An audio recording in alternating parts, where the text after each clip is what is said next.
Hi.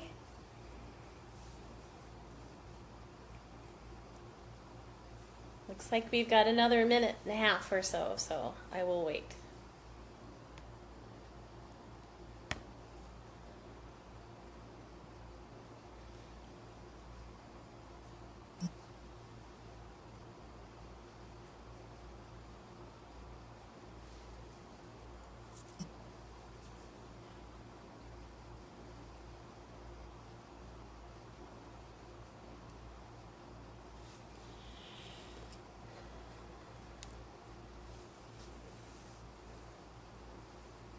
This is awkward.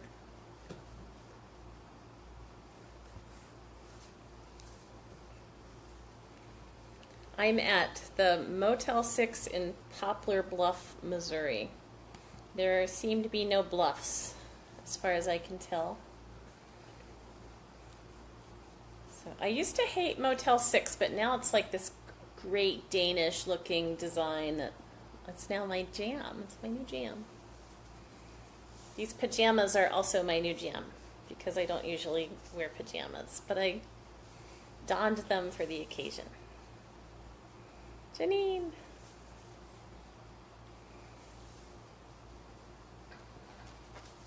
Sam.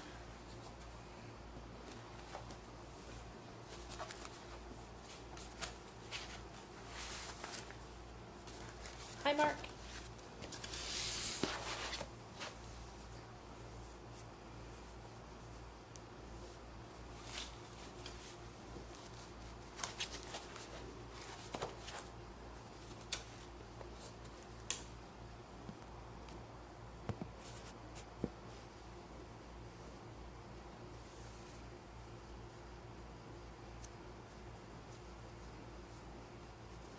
Looks like it's 6, Sam. Do I usually, do I wait for you to do something or just jump in?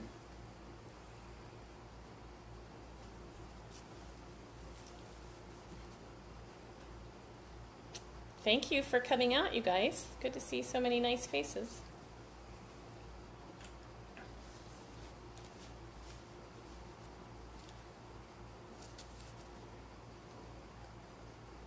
Just 1 second.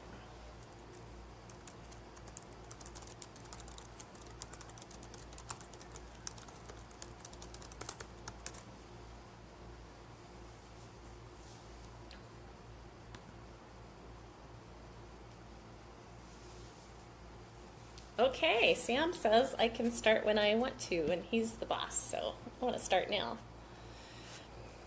Thanks for coming out. I got this weird stage fright right before going on Poets in Pajamas. I don't go to bed in like pajamas, although I wear them all day mostly, and I never go to bed in like makeup. So this is a false. You're here under false pretenses. I apologize for the the inaccuracy of what you're seeing. Also, right before I went on, I realized I just gave my book to somebody, and it's like, I gotta find it on my computer. Then I couldn't remember what it was called, so I guess I have stage fright. Anyway, I'm Karen Craigo. I'm author of one full-length collection of poems called, I'm doing it again, called No More Milk, and this is where I would flash a nice copy for you. And I have a forthcoming collection called Passing Through Humansville, both from Sundress Publications, which has this Poets in Pajamas series, which I'm thrilled to be at. Thanks so much for having me, folks. Okay, so I guess I'd like to read a few from my book, No More Milk. And I'm just going to jump in, and then I'll talk a little bit about them. The book starts with this one called Down Will Come. I'm really not much of a singer. Tonight I rock-a-bye the baby just the way you might rock-a-bye a truck from a snowdrift, grinding gears over the lowest notes, growling the infant to sleep. I'll admit I get by on the general notion that any mom singing is holy. Was there ever such music as your own mother's voice filtered through the drumhead of her sternum, rumble of song and blood and breath? And even if it wasn't beautiful then, it is now, in memory, her real voice a bow breaking crisp over the phone, hundreds of miles from where you fall. The poems in this book are motherhood poems, mostly, and there are also some money poems. So it ends up being a book about home economics, getting by, making do, making things work. And this next poem is in the same vein. When you have a third grader, in my school district, they have to make a weather diorama where they just take stuff and show a weather event. And we were stuck with a barometer, which is far less cool than a tornado. So, weather diorama. My son's task: make a diorama of a barometer. Find a way to showcase pressure. Tonight we envy the tornado girl her very specific scene: twisted sock, tiny toy cows set flying. Somewhere in this town a family stacks tennis balls as hail. Somewhere tinsel hangs like rain. Maybe our shoebox could cave in on itself. Maybe it could explode. At any rate, we've painted it blue, and there are the requisite cotton balls representing clouds. I kind of wanted to have that one early on in this reading because I wanted to establish that I am a perfectly ordinary woman living a perfectly ordinary life. I teach a general ed class part-time. I spend lots of time in car lines at school, and I do things like help make weather dioramas.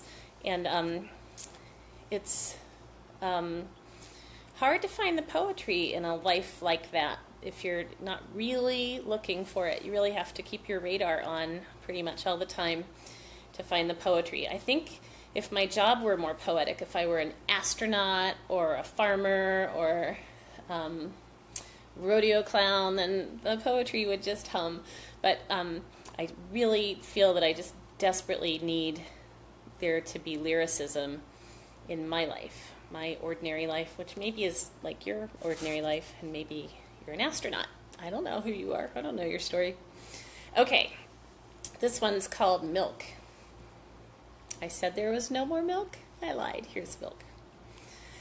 Last night, a baby cried outside my window, and I knew I should be holding it.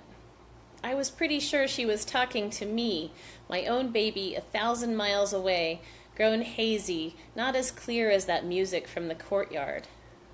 I brought the hand pump in my backpack, and it took all day to draw an ounce. My baby and I are near the end. It's no one's fault. Each day I have less to give, less milk, I mean. When I heard the terrible music of the baby in the courtyard, I wanted to go to her, give to her, and I cried a little, the way mothers cry, and catch it and place it in smallest mouths. So this morning there was a glass of it, of milk, what the body repels as it pulls the other to us. The world is dense with hunger. Sometimes I have to pull his fist from my baby's mouth just to feed him, and I'm mindful that hunger for some is a fist that never stops being a fist. What I'm trying to say is I couldn't dump that milk. For the baby in the courtyard, for my baby, for all the babies, I drank it down. So, like, two things. I always cry when I think about hungry babies, even though it's just a poem I wrote myself, like, a long time ago. So I should be used to the fact that hungry babies are going to show up in this poem. And also, sometimes my students will come to my readings for a little extra credit or just to make a good impression, and they all probably want a drop slip after they hear the drinking your own breast milk poem, but that's college. That's what you gotta do. Gotta hear some stuff. It's not comfortable. This one is about being pregnant and how your identity and your baby's, fetus's identity, it's hard to tell where you end and the baby begins. So I kind of, in this poem, I think you lose track of who is the someone I'm talking about. So, rockabye. Someone inside me is upside down. Someone inside me waits. Someone calls me his pillow. Someone thinks he's a whale. He hears me speak through salt water, begins to see color through black. Someone bicycles feet. Someone punches a bag. Someone's been singing a shanty. Someone has rocked me to sleep. Someone flexes his hands. His fingers tally the wall. Someone is naked but warm. Someone tethered composes a song. Someone's bow can't bear his weight. Someone makes ready to fall. Okay.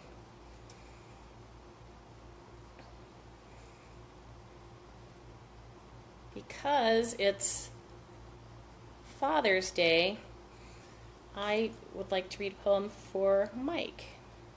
I don't see his name there. Mike, if you're out there, this poem's for you. Micromanaging the garden. I just got the bikes in the... Okay. Micromanaging the garden. The purple things stay. I like how the stalks grow crookedly tall wherever they please. You're not sold on them, and you're the one determined to work the dirt, to move things from here to there, willing them to thrive. I like the slugs as much as the lilacs, and I admit this works against me. I just want something to grow here, and it should be beautiful in its dailiness and durable, surprising.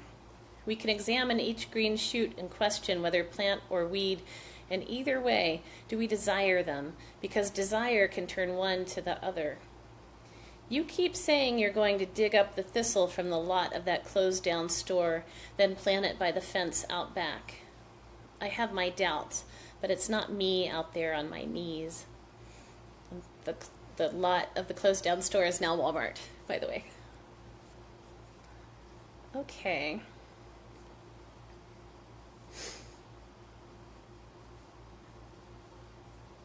Kind of like to find a money poem. Let me see here.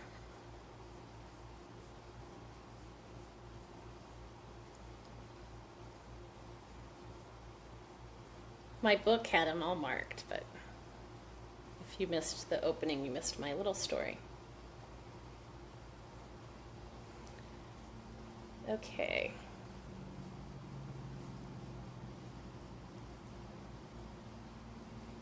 All right, I'm going to do something different because we just had our anniversary of the Pulse shooting.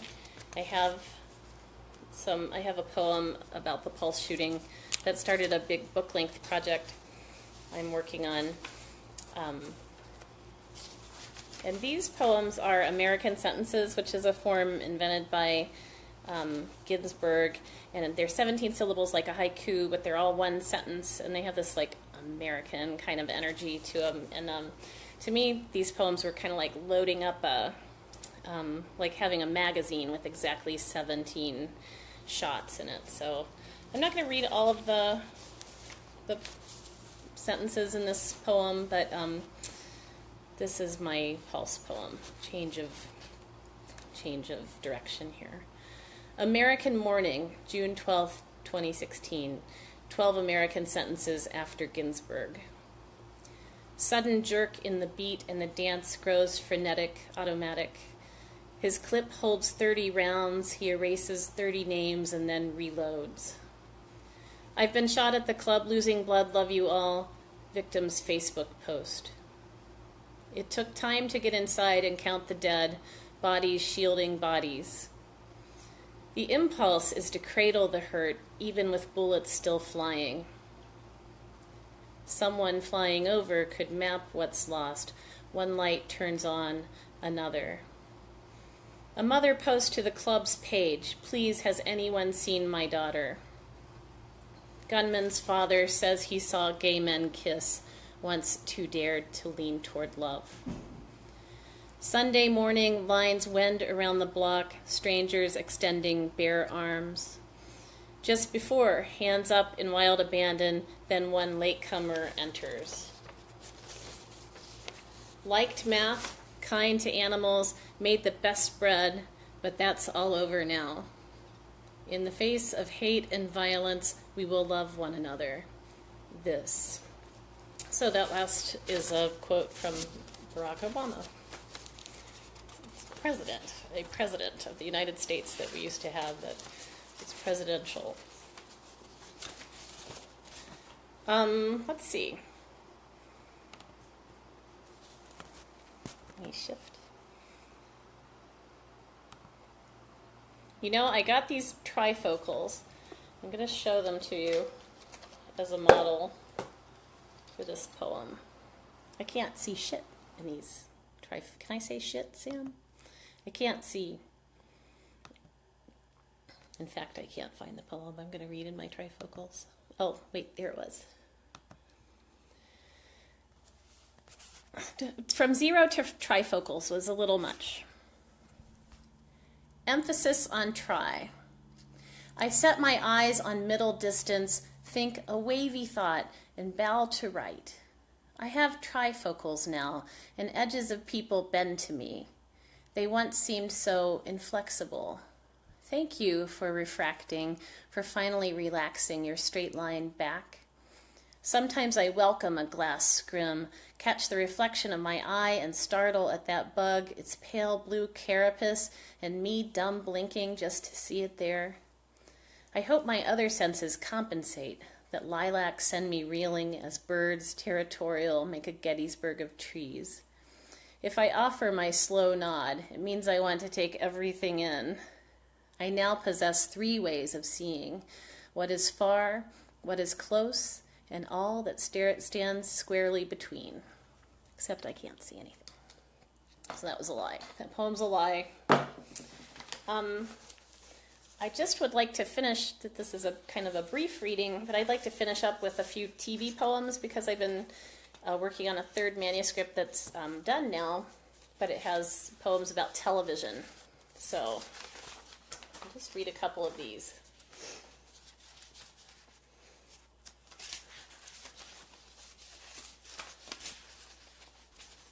How about, I never read this one, some Beverly Hillbillies poems. Here's Your Heart as Granny. Kids, this was a show about hillbillies, and I am reading from Missouri, so. Your Heart as Granny. I have a little something for what ails ya. Best chase it with a draught of goat's milk, 'cause it's fiery. It lands in the gut and burns like a coal, but then after you can wave off devil water, shake your rheumatiz. I tell you, you can bounce back up again to carry water from the well, to bend at the stove, stir a pot, maybe split a little wood for the kitchen. Did no one ever teach you how to build up a fire? If you can find a little spark, you can stoke it, if and there's any breath in you. This collection has like different TV shows and different like commercials and cultural stuff like that. Here is Your Life as Chuck Cunningham. And you should know Chuck Cunningham, I'm obsessed with my hair. Chuck Cunningham is like the older brother of Richie. And he was in the 1st season, but then he was big, tall, dumb, basketball playing jock. And he just disappeared. No mention ever of Chuck Cunningham again. So this is called Your Life as Chuck Cunningham. Starts with an IMDb quote. Cunningham's eldest child and Richie's older brother went out for basketball practice one day and was never heard from or of again. And that's true. Disposable jock, slim tower of dumb. This is your life as Chuck. Basketball confidant, excused from the table to practice your shots. One day you lived there, the next disappeared. Joni, Richie, Mom, and Dad, they all got together somewhere off screen and vowed never to breathe your name after the middle of season 2. You became a ghost in your own memories. You dreamed yourself into a nice family story. You were the tall one, the flunky, Joe College. The parts didn't seem to fit. Your only friend was the round one. He came back to you each and every time, the thunk, thunk, thunk of his faithful heart, until he left your palm, touched by nothing but tendrils of net. So 2 more poems. This, I think you probably know the phrase jump the shark, which means it's a TV show that does something crazy, like introduce a little cousin who moves in or something, where they're just out of ideas and they do something wild. And the phrase came from Happy Days when Fonzie jumped over a shark on skis.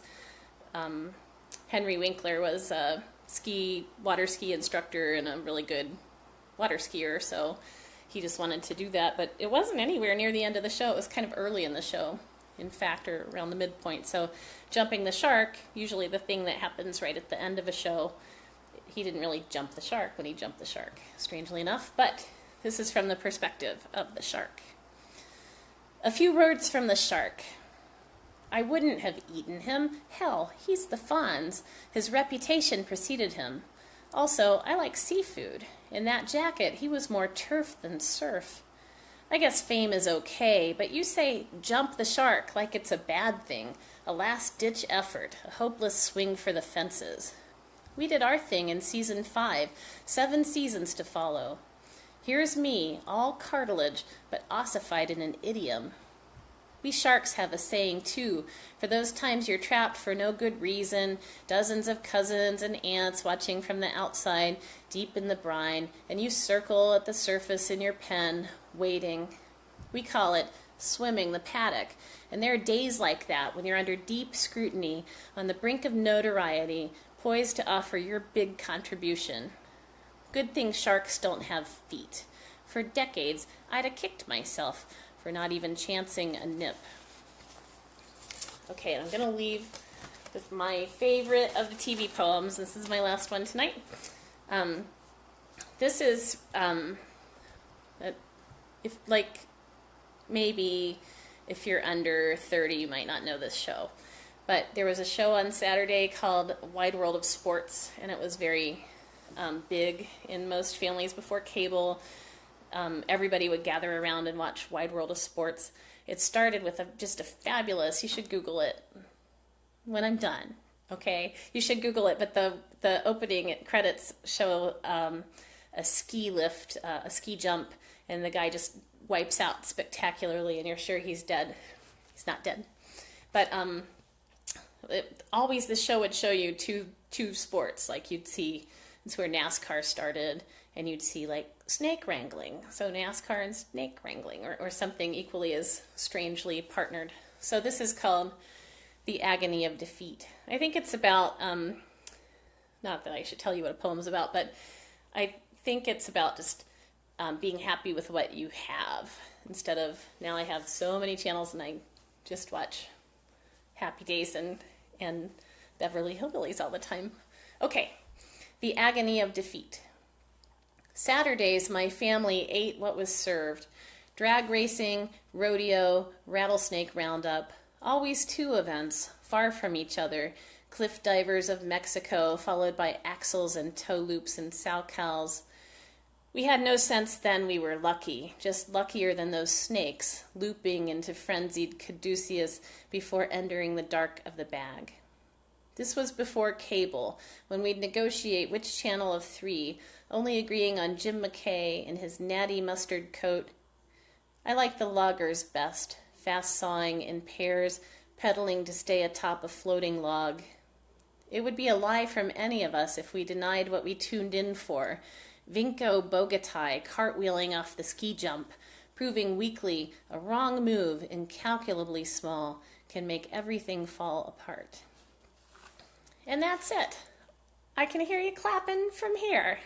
I'm ready if you have questions. Thank you, by the way, for tuning in.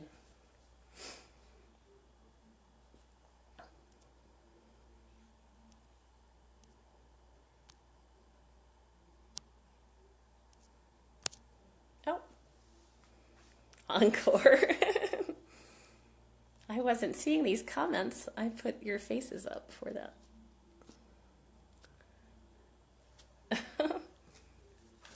I will read one more. My husband says I should read one more. I think he's partial. I don't know.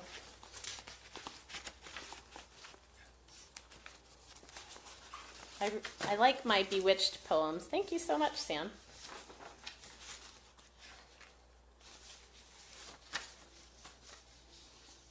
What's that, Mark?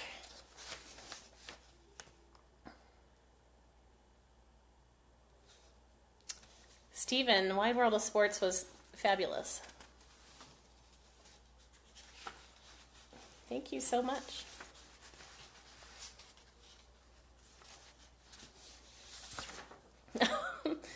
I'll read a Bewitched poem. It's short. It's like that. And then that's it.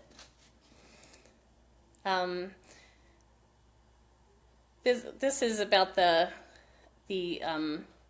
like really weird thing where Samantha had these witch powers and she'd rather just scrub her own pots, right? A typical suburban housewife. Starts with a quote. I am a witch, a real house-haunting, broom-riding, cauldron-stirring witch. Samantha Stevens, and that's episode 1, season 1.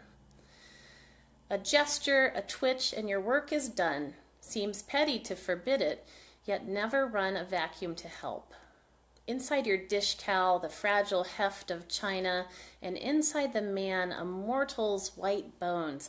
Anything could happen when synapses fire. That's the real peculiar thing. Yet you choose the body every time. It's a problem you made. It's a promise you made to a Darren. I have trouble seeing it your way. Luminous, confident, happy to dust through your days, in love with a replaceable man. Bewitched. I love Bewitched. Mike, I think maybe we'll have private encores. Anyone have any questions or anything? Hi, Emily. It's nice to see you. And Katie.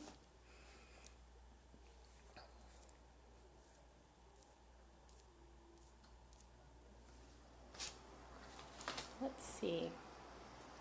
Wait, I just pushed something that said Backstage Pass. I don't know what that means. What is Backstage Pass? Oh, that was you. I just started a book-length poem about rain. So just started, I was lying on a hammock and a raindrop hit me in the eye, so I kind of have, I just went from there, so that's sort of fun. Stephen, thanks for coming. I appreciate it. I didn't do much, Katie, at the beginning. I just mentioned that I, gave my book to somebody forgetting that I needed it, so I had to read off my screen, so... Mark, it's been a while since I've seen you do your thing. I wrote a wrestling poem I meant to read for you. Mark I met when we were in high school, and he was a wrestler, and I was a statistician, so we go way back. I'll send it to you. Purple. Purple rain. I don't know what color it was. It was temporary blinding.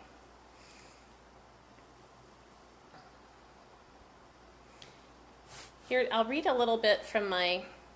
You want to hear my wrestling poem? Yay. It's good to be loved.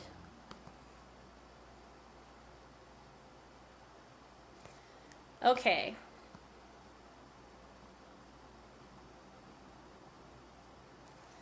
This is just about time. Jen, sister, statistician. It's called Counter. That you could tongue a gap where a tooth was, it's not that kind of loss. There's no question of finding. Time is no lucky coin wedged half under a board.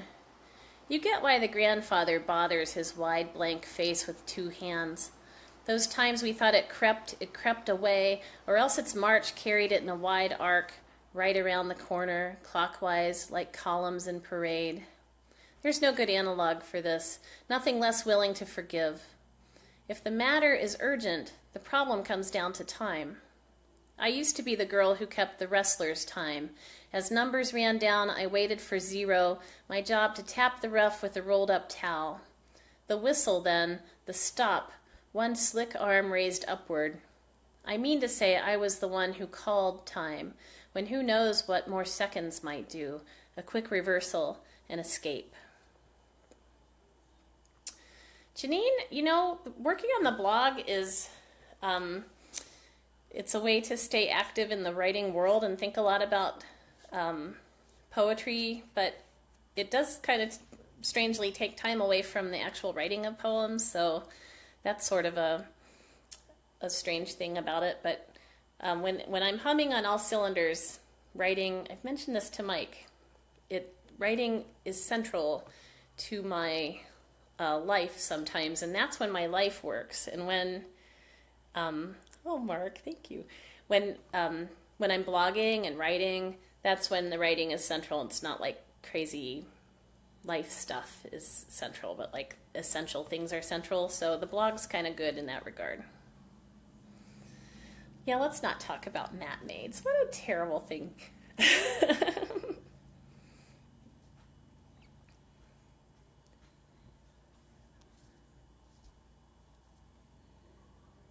Let's see, any other questions?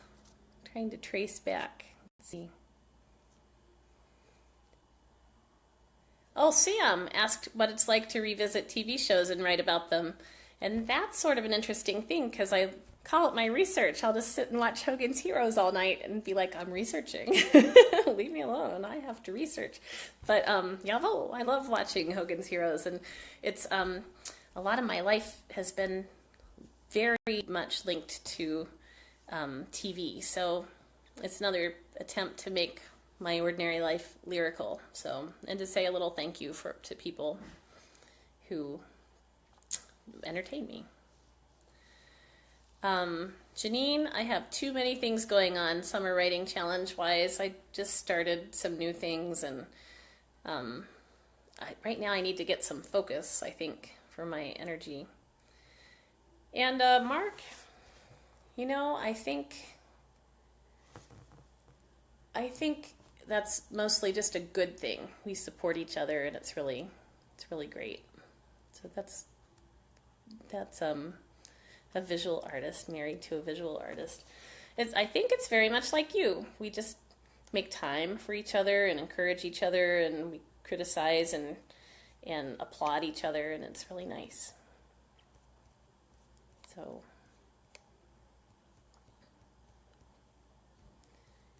let's see. Any other questions? Let me see if I missed any. There was a big long time where I just saw everybody's faces and I didn't see these comments. So a lot of nice comments. Thank you so much.